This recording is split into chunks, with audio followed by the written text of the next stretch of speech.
Located 310 kilometers off Manila is Boracay Island, one of the world's famous tourist destinations. On February 8, 2018, President Rodrigo Roa Duterte tagged the area as a cesspool, directing DENR to clean up and rehabilitate Boracay. Boracay is a cesspool, is destroying the environment of the Republic of the Philippines and creating a disaster coming. On May 8, 2018, Executive Order Number 53 was issued creating the Boracay Interagency Task Force, BIATF, who will spearhead the rehabilitation activities.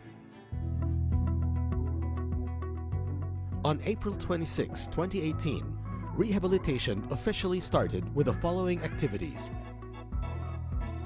demolition of illegal structures within the 25+5 meters easement in White Beach and Puka Beach, road clearing and widening to decongest traffic,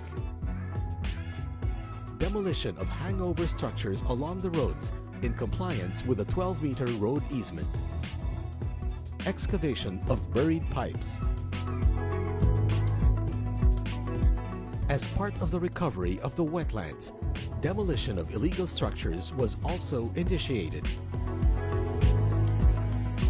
The government partnered with the private sector to rehabilitate the wetlands within Boracay. Part of the rehabilitation efforts is to ensure that the quality of water is within water quality standards. Thus, the DENR Environmental Management Bureau conducted daily water quality monitoring. The DENR also required all hotels or resorts within 50 rooms and above to have their own sewerage treatment plant or STP and clustered STPs for 49 rooms and below. After 6 months of non-stop and rigorous rehabilitation activities, Boracay Island reopened for tourism on October 26, 2018. Since the reopening of the island, carrying capacity of the island was strictly observed.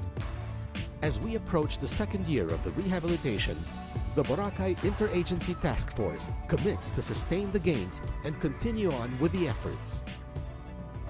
After the success in Boracay, DENR was given another challenge: the rehabilitation of Manila Bay.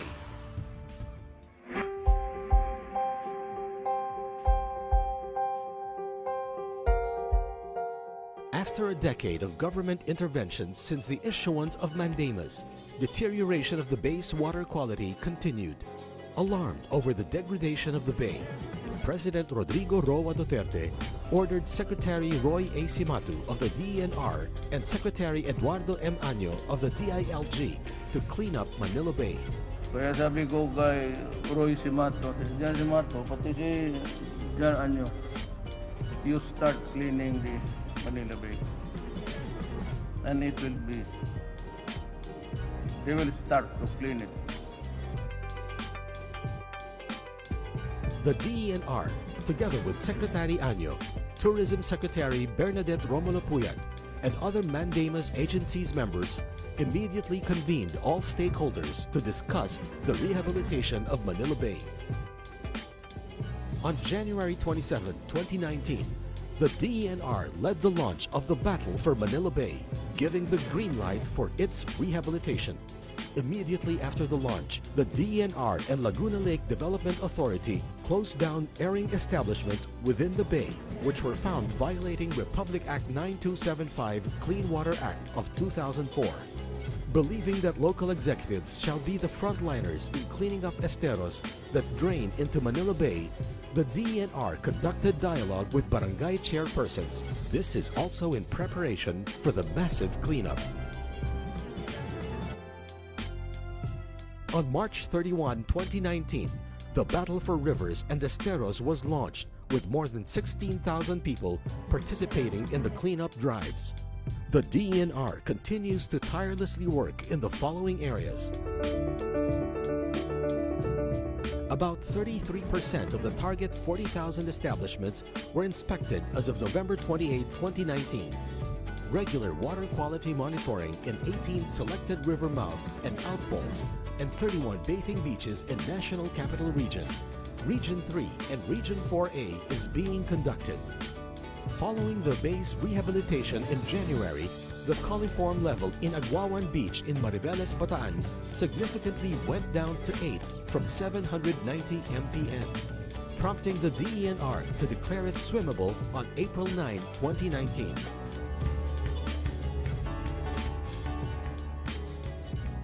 From January to November 2019, combined DENR, LGUs, and Metro Manila Development Authority or MMDA cleanup drives collected 127,800 cubic meters of garbage, while Department of Public Works and Highways or DPWH dredging activities generated 40,000 cubic meters of silt and debris. The DENR also launched the skimmers in Pasig River and ordered the removal of barges on the river.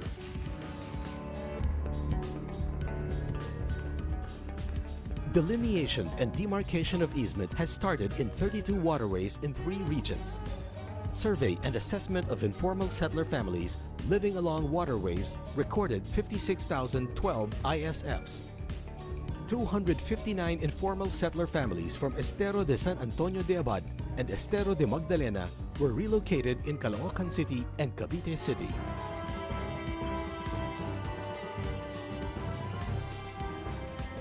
The DENR also hired 1,142 Estero Rangers to help out in the cleanup of esteros and collection of garbage from households along rivers and esteros.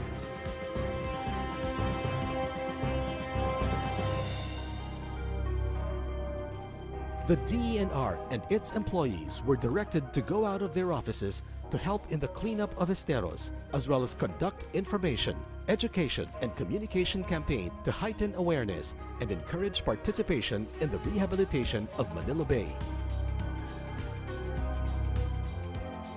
With all these initiatives, the DENR, together with other members of the Manila Bay Task Force, is confident the Manila Bay will soon regain its former glory.